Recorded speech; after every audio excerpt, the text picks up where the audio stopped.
தமிழகத்தில் உயர்கல்வித்துறை கட்டுப்பாட்டில் உள்ள பல்கலைக்கழகங்களின் கீழ் உள்ள கலை அறிவியல் கல்லூரிகளில் வேலை நாட்கள், தேர்வு நாட்கள், பருவ விடுமுறை ஆகியவை கல்லூரிக்கு கல்லூரி மாறுபடும்.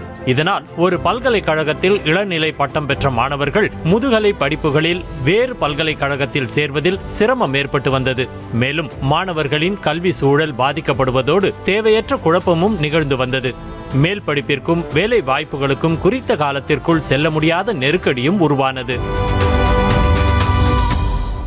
இந்த நிலையில் கடந்த ஆண்டு நடந்த பல்கலைக்கழகங்களின் துணைவேந்தர்கள் கூட்டத்தில் அனைத்து பல்கலைக்கழகங்களும் ஒரு குறிப்பிட்ட நாளில் ஒரே மாதிரி வகுப்புகளை துவக்கி தேர்வுகளை நடத்தி முடிவுகளை வெளியிட வேண்டும் என அமைச்சர் பொன்முடி கூறியிருந்தார்.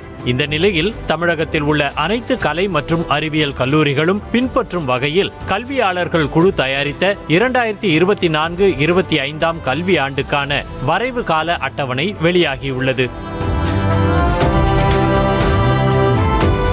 அதன்படி இனிமேல் கலை மற்றும் அறிவியல் கல்லூரிகளுக்கான முதலாம் ஆண்டு வகுப்புகள் ஜூலை 3ஆம் தேதி துவங்கும் என தெரிவிக்கப்பட்டுள்ளது.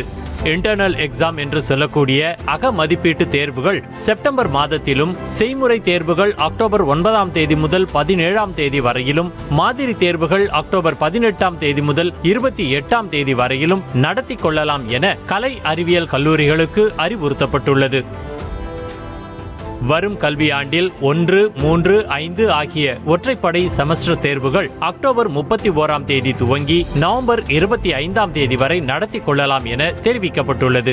ஒற்றைப்படை செமஸ்டர் தேர்வுகளுக்கான முடிவுகள் டிசம்பர் 16ஆம் தேதிக்கு முன்பாக வெளியாகும் எனவும் அறிவிக்கப்பட்டுள்ளது.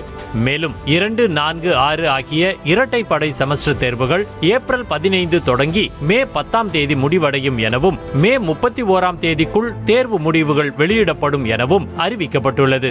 இனி வரக்கூடிய ஆண்டுகளில் பல்கலைக்கழக தேர்வு துறைகளும் கல்லூரி நிர்வாகங்களும் மாணவர் நலன் கருதி இந்த கால அட்டவணையை பின்பற்ற வேண்டும் என தெரிவிக்கப்பட்டுள்ளது. செய்திகளை உடனுக்குடனும் துல்லியமாகவும் தெரிந்து கொள்ள சப்ஸ்கிரைப் பண்ணுங்க.